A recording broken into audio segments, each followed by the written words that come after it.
The IDF used extraordinary measures to avoid civilian casualties. And the question we kept asking over and over, did they go too far?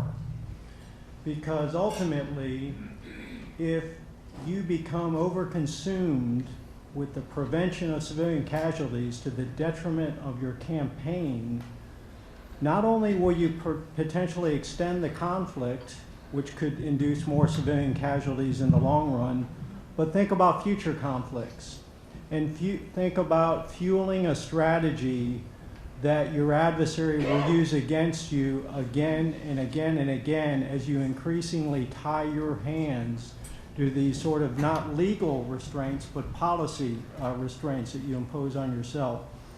We think Hamas played that card very skillfully, and that perhaps the IDF went a bit too far in its restraints, well-meaning and perhaps mindful of this information campaign that we're talking about that they also had to be successful at. So there's a certain tension. This is difficult stuff. It's a challenge that our military will increasingly face, especially as we fight with capabilities like unmanned aerial vehicles that will put our civilians and troops less in harm's way, will inflict more casualties, so that this mismatch can be used against us.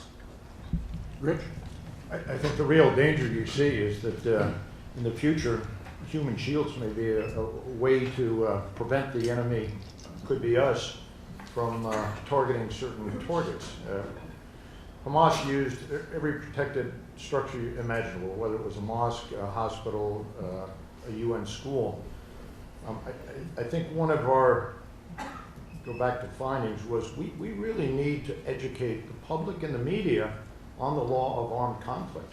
You do have the right of self-defense, and there are times when you are going to target structures and there are going to be civilian casualties.